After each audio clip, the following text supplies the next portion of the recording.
Greetings on behalf of Lake Point Community Church from the home of Pastor Larry Hayward. Pastor Jesse has asked me to share a Connect Point message with the church because we want to be connected. We want to stay connected even in these difficult times. And so I'm sharing this from our home. This is on day one of a 21-day stay home, stay safe mandate from the state of Michigan. But we want to stay connected to the people at the church and in the community. This week's theme that he's been sharing has been hearing the voice of God, which is a challenge during regular times, much less at times like this. But hearing the voice of God really isn't that much different than hearing the voice of someone else that you're in a relationship with, a human person. But it is even more challenging because we're talking about hearing God. But if we'll take a look at the principles from just a normal human relationship, I think it'll give us some tips on what we're going to need to do in our relationship with God. For example, my relationship with my wife, Peggy, I'm going to need to have two things in common and active for us to be able to communicate well. First is I've got to give her time. We're going to have time together, whether it's not always necessarily talking time. We could just be hanging out together, side-by-side communication, but there's times that we'll be face-to-face and we'll be talking. And those times when we are talking, it's absolutely imperative that we do the second thing, and that is to listen. Time and listening. And I think if we'll apply both of those principles in our relationship with God, we can do a better job of hearing his voice. For example, Isaiah 30, verse 15, the middle of that voice says something very interesting. It says, "In quietness and trust is your strength." Do you need some more strength from the Lord? I think we all could use that. Well, when was the last time that you had a time of quietness before him?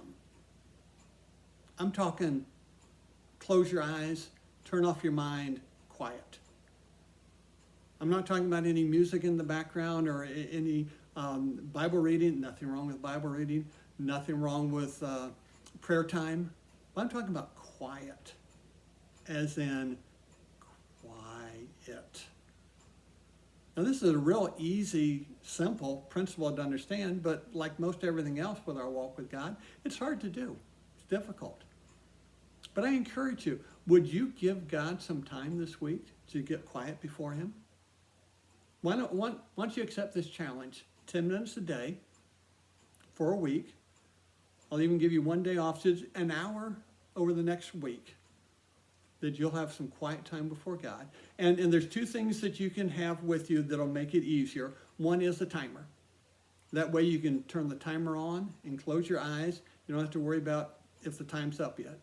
And then secondly, a piece of paper to write down all those good ideas that you're going to start thinking of as soon as you try and get quiet.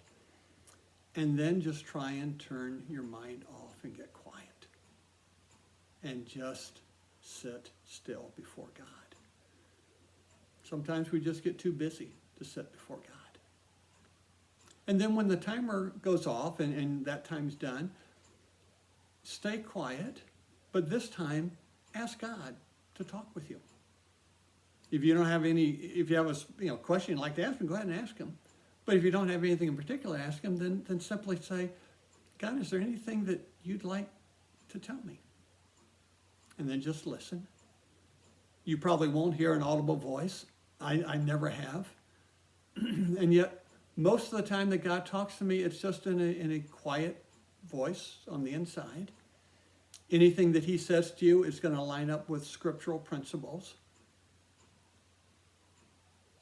And you can hear from him. Don't put him in a box.